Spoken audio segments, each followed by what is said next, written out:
Welcome back to the Stepbrothers. Football across all levels is officially over with the Super Bowl ending last week. I'm Wesley Clark here with Andrew Hyden. Andrew, before we get started, did you do anything fun for Super Bowl 60? Yeah, just was with some friends. It was a good time. Had some good food. Yeah, just got to watch the game. Game wasn't that interesting, but it was with good people, so it's always fun. What about you? Not too much. Like obviously out of college now, I would have a Super Bowl party probably every single year, but this year I just wanted to relax and watch Super Bowl at home. I had to work the next day anyway, so it Yeah, was nice just to be home and not have to worry about anything. Obviously, the Seahawks defeating the Patriots. JSN on that team. I'm sure was there Michigan players on the Seahawks. yeah. Well, AJ Barner, a couple others. Mike Morris, Mike McDonald is the coach. Yeah, Obviously. old defensive coordinator. Yeah, so all levels of football are officially over. It's the off season for football in general, which is too bad. But we move Depression. on to basketball season. Baseball season just around the corner. But big news for Michigan. We'll get right into their coaching hire and top performers for Ohio State this NFL season. If you want to kick it off with another hire for the Michigan Wolverines on the coaching side. Yeah, and I'll just say before we get into basketball, Michigan basketball tomorrow will be ranked number 1 in the AP poll. So There you go. Arizona, who they lose? They lost Texas Tech. Kansas and Texas Tech. Yeah. There you go. Go to TikTok if you want to see me talk more Michigan basketball. Do that. It's right there. Yeah.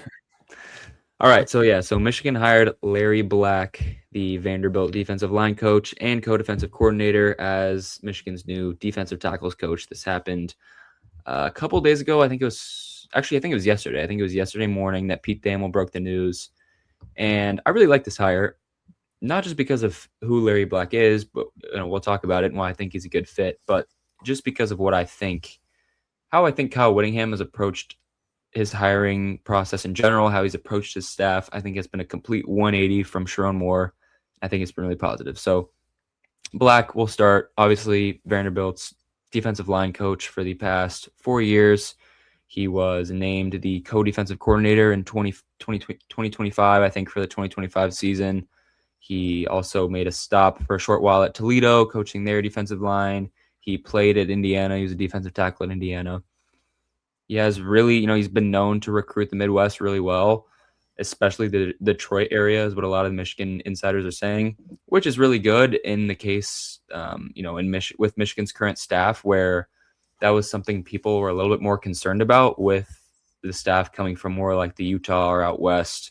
Obviously, a lot of them coming from Utah or BYU. So it's nice to have another guy who is established in the Midwest area for recruiting. He's recruited a ton of guys from the state of Michigan. And yeah, I think it's just a really good fit. Like I said, for recruiting, he on the field as well, he led Vanderbilt to being the 18th ranked rushing defense last season, which was one spot ahead of Michigan at 19. And obviously that's against an SEC schedule with lesser talented players than a lot of the guys are going against. So I think that's really impressive. I don't see any reason why this is not a really good hire for Michigan. It seems like it's a great fit. So yeah, any thoughts there before I continue? Yeah, just obviously another step forward for Michigan after Sharon Moore was let go for cause. And like you said, this guy was from Notre Dame, Toledo, went down to Vanderbilt, and they've had a great 2 years now. And it was time for this guy to get a little promotion, and he's doing that. Now coaching the defensive tackles for Michigan. So to me, no eyebrow is raised with Larry Black. It's just a small little clap for Michigan to get this guy. Small clap, yeah. And I will say that's kind of what I wanted to talk about with this hire. It's actually not a promotion because he's taking a lesser job. Michigan has 2 defensive line coaches. Lewis Powell coaches the edges, and then Larry Black will coach defensive tackles. So he's taking not coaching the whole defensive line, coaching defensive tackles, and that's what I've been impressed with. With Kyle Whittingham and his hiring approach in terms of his staff. Sharon Moore, and I tweeted about this a couple of days ago, Sharon Moore seemed to love to promote or hire unqualified coaches to take on bigger roles than they've ever taken on before, like with Kirk Campbell going from Michigan's quarterback coach in 2024 to their offensive coordinator in 2025. We saw how that worked out. JB Brown going from analyst to special teams coordinator, just after 2 years, he was fired this year. Even someone like Justin Tress at, the strength and conditioning coach, who it's hard to say whether he was not cut out for the job or not. I'm sure he was fully qualified for it, but all in all, just feel like settling is the word that I think a lot of people use when it came to the staff, right? Just settling for guys, even like holding on to guys, like letting coaches stay on the staff. It just felt like, in general, settling for less than what you should at the University of Michigan. And Kyle Whittingham has taken the complete opposite approach. I mean, Larry Black, obviously, he's, convinced him to take technically a lesser role, but it is at Michigan. So, maybe it's somewhat equal there. He convinced Brian Knorr, he was the defensive coordinator and assistant or associate head coach at Air Force this past year, to become the assistant special teams coordinator at Michigan. So he's not even he's an analyst at Michigan. You convinced Tyler Stockton, the safeties coach and the co-defensive coordinator at Boise State, to come be the safeties coach at Michigan. Like, just that kind of mindset, where having a mindset where the guys you're going to hire at Michigan to be on your staff, you're going to go after the best of the best. You're going to use that high kind of salary cap for your staff pool, right? You're going to use that to the best of your ability. You're going to go get not just guys that can do the job, but you're going to go swing for some big names, right? You're going to go after guys who that's what I think I've been impressed with most from Kyle Whittingham, and just a complete 180 from what Sharon was doing. Yeah, I am curious because when you're talking about not lesser roles, but kind of maybe a lateral move in terms of terminology, obviously from D-line coach to defensive tackles. I do wonder, like, the money. I don't know if that'll ever be public, but I'm curious to, like you said, that salary cap for the coaches. Michigan has resources, so Right. It's no excuse to not go out there and spend the money that it's a privilege to have as much as they do in Ann Arbor. So Larry Black, I'm sure he's making more money. And it's just a program where he's going to learn from, the guys around him, and also the elite talent that Michigan is able to bring in every single year. And I mean, it's good for everyone around the Michigan program. Yeah. It's just clear that Kyle Whittingham, I mean, he said this in his opening press conference, like, the last thing he feels like he needs to accomplish is to win a national championship. It feels like he's pushing all of his chips forward, using Michigan's resources to the best of his ability. I will say, early on, maybe I think when our he was our defensive line coach this past season, Lou Esposito, then he was retained as the defensive tackles coach. Kyle Whittingham brought in Lewis Powell, who was the edge coach at Utah. He came in, brought him into Michigan. He took the job for Jesse Minter on the Ravens. Jesse Minter hired him to be the Ravens defensive line coach. And it was kind of just thought that David Denham, who is an assistant defensive line coach, who's really good. He was Western Michigan's defensive line coach for a number of years, coached future pros like Braden Fisk and Marshawn Nealand are a few names I know he coached. So he was probably very much qualified enough to be the defensive tackle coach at Michigan, but like I said, just not settling, right? And David Denham is still on your staff, right? He's still an analyst, but just that feels like such a breath of fresh air to just go out and get the best name possible, like swing for the fences, try to build the best possible staff you can get. And I think Kyle Whittingham overall has built what I would call an elite staff. I think it's top in the Big Ten, one of the top in the Big Ten. Yeah, I mean, no doubt. And the good thing is for Michigan, what I do like, and I look back and I said this today on air, was because we were talking about where does Caleb Downs land? Well, Caleb Downs was able to play in 3 different systems, 2 at Ohio State under Jim Knowles and Matt Patricia this year. Same thing with Michigan. You got a new guy, Larry Black, who's going to bring in, have to coach sophomores, maybe some juniors, and then obviously this new freshman class. But you're going to get guys who are going to have at least 2 years with Black as their D tackle coach, which I think is great for young players. Yeah, I'm excited about it. Just season can't get here soon enough. I'm excited to see what this staff can do. But yeah, let's move over to you. Move over to the Ohio State segment. What do you got for us? Yeah, so obviously with the Super Bowl ending last week, I wanted to, go to more of an NFL look at the Buckeyes in the pros, honor what they did this year, do my top 5 favorite performances of 2025.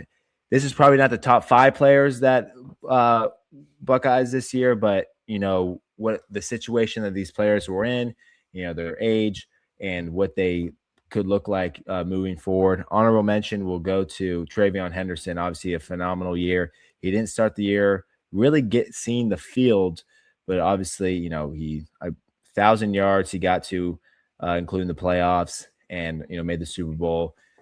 Fell short, but to make that, your rookie season is it'll be hard to beat, but definitely a tier that you want to hit again and eventually get over that hump, which is winning the Super Bowl. But number 5 for me is Quinshon Judkins. He fell, having that injury where he fractured his fibia is a bummer, because he was that leading back for the Cleveland Browns. He was drafted in the 2nd round, 3rd most rushing yards among rookies. Obviously, Travion Henderson was before him. He rushed for 827 yards, 7 touchdowns, 26 receptions, over 170 receiving yards. We saw that when he was at Ohio State, where he would catch passes behind line of scrimmage and yards after carry and catch, and scored several touchdowns in the national championship from Will Howard in the end zone.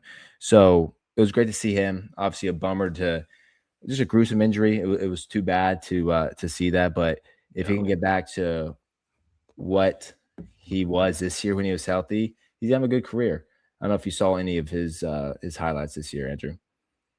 Yeah, a little bit. You know me, I'm more of a college and NFL guy, so I don't follow like any one team super carefully, but I do pay attention to like some of the names, especially that were good in college.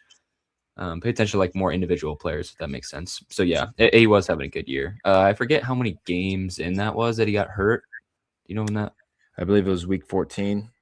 When he was injured, he had a great, he got over 800 yards. So so he's on his way to a 1,000-yard year. He was going to get 1,000 yards. Yeah. Obviously, you saw him be physical runner. He brought that same mindset that he had in Columbus and to the NFL, and hopefully he can continue even after his injury. Number 4, I'm a little biased, obviously, with Tommy Togiai because he's in Houston, but not a lot of Buckeyes actually know who he is. He left during COVID. When they lost in the national championship to Alabama with Justin Fields, was coach under Ryan Day, but he had a phenomenal year. He actually had a touchdown, and he's a defensive tackle. He almost had 2 touchdowns. I actually brought him as a running back one time, and CJ didn't hand it off to him, and unfortunately, but had a pick 6 at the end of the year, which was cool to see. But he, or I guess a fumble recovery, but he was a key piece in this Texans defense, which if it's not the best defense in the NFL, it was the 2nd best, probably behind the Seahawks, who won the Super Bowl. But he was a joy to watch every single week. Very physical.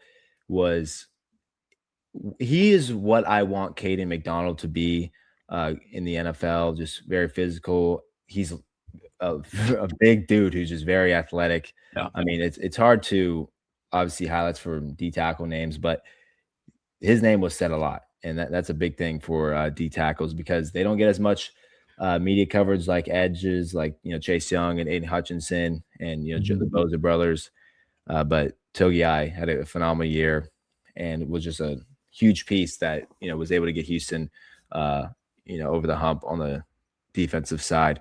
Chris Olave, he is number 3, and there is other Ohio State wide receivers that probably had better seasons than him, but this is a dude that has suffered 3 concussions. Yeah. And in the middle of the season, admitted that he was a couple weeks from just retiring. Really? You say that? Yep. He said that in an interview. I didn't know that. He's had to go to the hospital And, it's obviously, if you've seen the movie Concussion, you can see what happens to these guys with CTE. And even he had a concussion in Carolina and he got knocked out, had to get stretched off the field. And I was like, it's not worth it. It's not worth probably 25 now. Yeah. 26. Dude, this is not worth the rest of your life. But he had a phenomenal year. He had over 100,000 yards, 9 touchdowns, second team AP All-Pro. Tyler Shaw was his quarterback. I mean, he had a great year. He hasn't been with great quarterbacks. Tyler Shaw has been his best QB, who had a great rookie year. But it was good to see Olave just get through that adversity and being so close to retirement and kind of getting that fulfillment with kind of an injury-free year, at least in terms of, head injuries, that, if he has one more, his career is probably going to be over. And I wouldn't blame him for retiring if that was the case. Number 2, Cameron Heyward, another defensive tackle. Now, this is a dude that kind of everyone knows. He is the last Buckeye that was coached under Jim Tressel. So he's been in the NFL for a long time. I believe he's 36 years old. He's old. I got to see him play when I was in Pittsburgh against the Texans.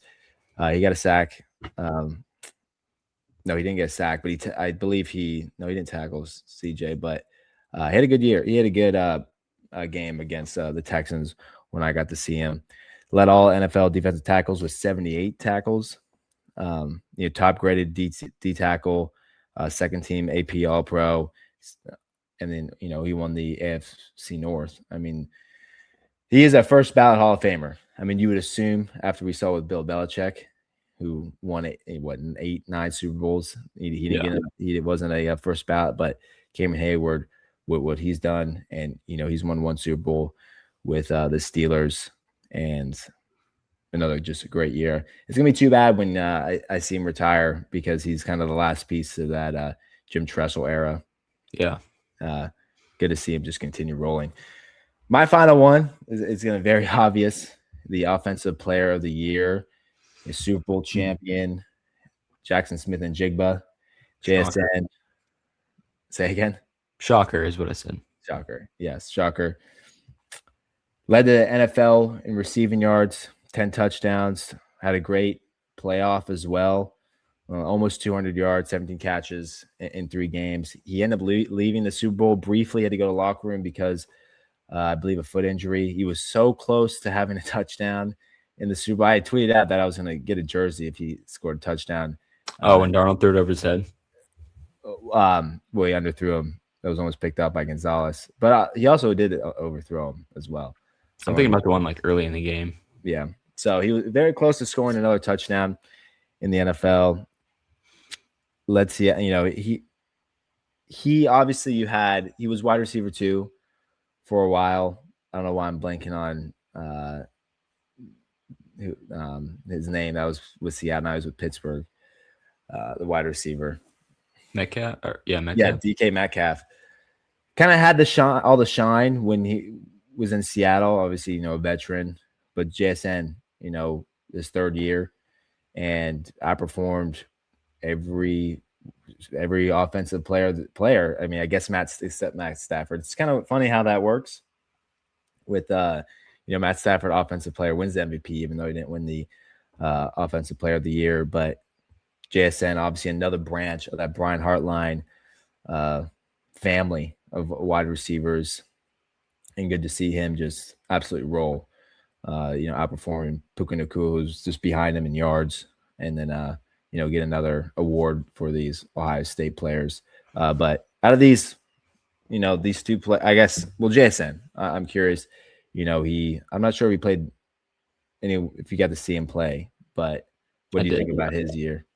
Oh, ridiculous. I mean, he makes things look so smooth, so effortless. He'll just stick out. He'll be on the run, just stick out, grab the ball with one hand in stride. Yeah, he's legit hands. Yeah, it's interesting, the way, analysts describe him. It's his cuts, it feels like they're in one motion. A lot of guys, so smooth. Yeah, it's how smooth he is, going left to right. coming back, going up the seam. It's just all in one motion. You saw him make a one-handed catch against the Rams, I think, in that NFC Championship game. So just in the spotlight, obviously not the Super Bowl he wanted to because he had to leave the field because of injury, but in the spotlight, they played three games against the Rams and was phenomenal, and those were pretty much all in prime time, and it was good. It was a great year for JSN. He was on pace to get 2,000 yards, including the postseason. I think he fell short by 11 yards, which is too bad. But nonetheless, it was good to see what he did. But yeah, it was good to see. Insane. Obviously, you enjoy watching McCarthy play. I love seeing these Buckeyes. You grow up watching them. I was in high school I was in elementary school when Cameron Heyward was in college. Yeah. So just to see, you grow up kind of watching these guys, idolizing them, and then, do so well in the NFL. Yeah. All right. Well, while we're on the topic of NFL, let me ask you, out of all the incoming rookies from Ohio State this year, and there are a lot of top guys from Ohio State this year, who do you think will translate the best, or I guess who will have the most immediate impact besides Caleb Downs? Because I feel like he's a given, he's the most for put him anywhere. It's a good question. And yeah, man, there's several of them. There's several first rounders. Sonny Styles, Alvaro Reese, Caleb Downs, Carnell Tate, Ken McDonald, all projected in the first round. I think that Alvaro Reese will have the quickest impact, and that also includes Downs. So he's going to play edge or linebacker. That's a good question. I mean, I feel like they'll start him out with linebacker. I'd have to check that D line for the Jets. I'm not a guru of the New York Jets. I don't think anyone is. I don't think anyone wants to be right now. My cousin is actually. Oh, wow. Cousin's a big Jets fan. Shout out Matthew. You should ask him what he wants Alvaro Reese to play, because as of right now, they have him projected number 2. I think he'll have a quick impact. It's a lot easier for defensive players to transition over in the NFL than it is for offensive players. I mean, wide receivers is tough because the corners are better. Quarterback is just, that's the hardest position to play in football, and just defense. You're not in the spot. You're not targeted in a way, especially when you're on the D line and linebackers. I didn't think Jack Sawyer was going to make the impact he did this year, and he did. I mean, he had a good year for the Steelers. Immediately, JT Tuimoloau didn't do as much as Sawyer, but you saw Denzel Burke, who had a good year with Arizona. He struggled some in college, especially during that year, especially against that Oregon game when we lost 32-31, and he had a good year. So I think Alvaro Reese, with the size he has and the continuous growth he has shown over the last 2.5 years, to me, a long time ago, I was thinking today, because I was asked kind of a similar question, but Alvaro Reese, I was asked what Ohio State player do you want the Commanders to draft? And probably it was mid-season. Alvaro Reese wasn't projected to go number 2. I said Alvaro Reese. I think he'll make an immediate impact for the Commanders, who are Swiss cheese on defense, than for Caleb Downs, because Downs, the size, it's not like Sean Taylor, but he can play in the box, free safety. But Alvaro Reese, I mean, he's just a dog up there. Yeah, I think he's gonna measure out so well at the combine too. He's just a freak athlete, got great measurables. Yeah. So Alvaro Reese, to me, I'm gonna stick with it. Stick with my answer that I had several months ago. Is there anyone? I'll ask the same question for Michigan. Anyone coming? I don't know. I was kind of thinking about that just now. It's these past 2 years, there's been a lot of top guys out of Michigan who you're looking forward to in the NFL. Obviously the national title team. You had JJ McCarthy, Blake Corum.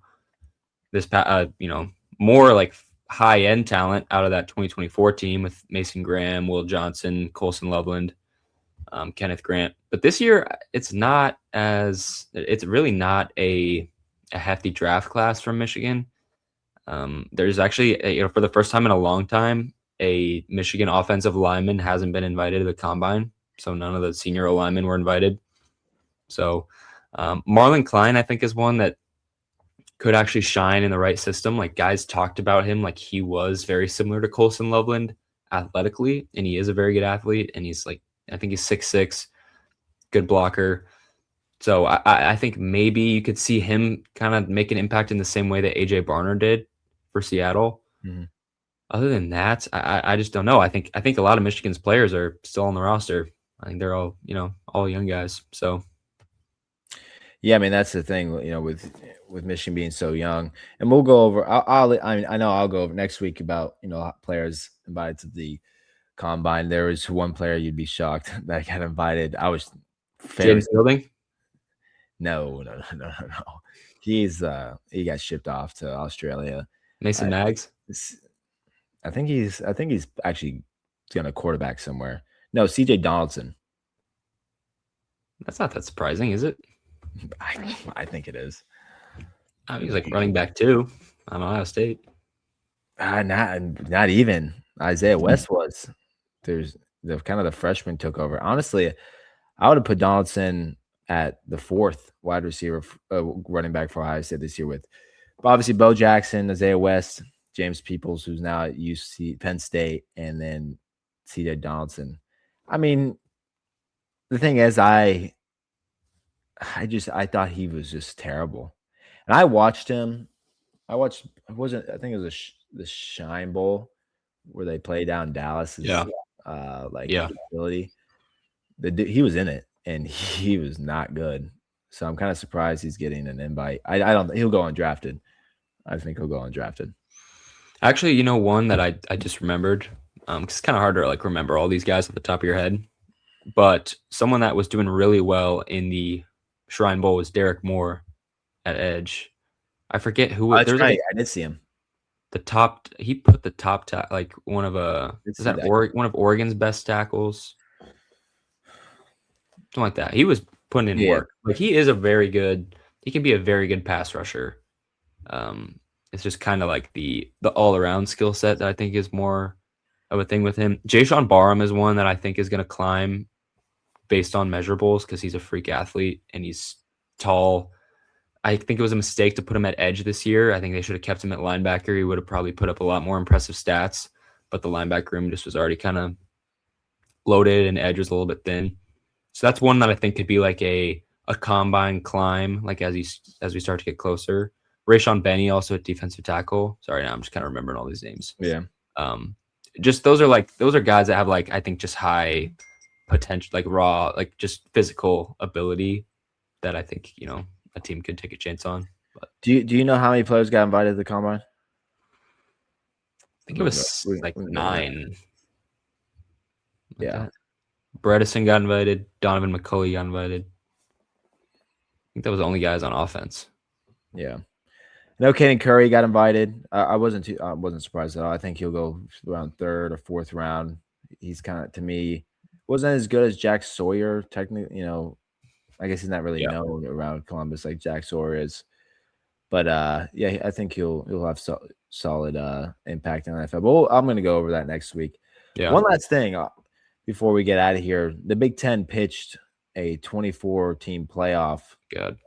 And 1 minute thoughts on that. To me, that's too much.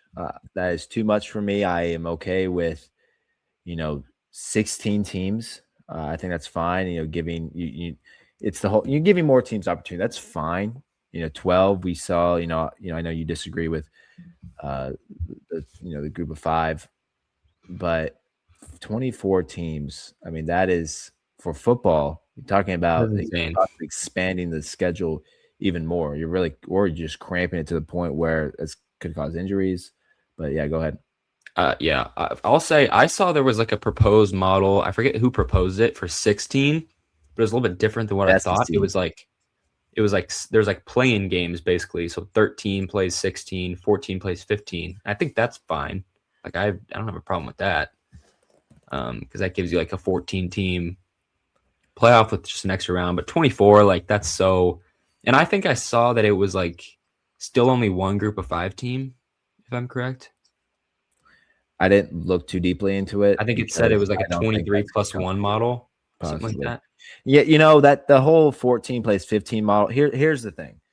What I would agree with is if you played, what if you combined the group of 5 playoff that a lot of people want, and then the regular playoff, because nobody's gonna watch this Tulane versus JMU for the group of 5 national championship. So why don't they play?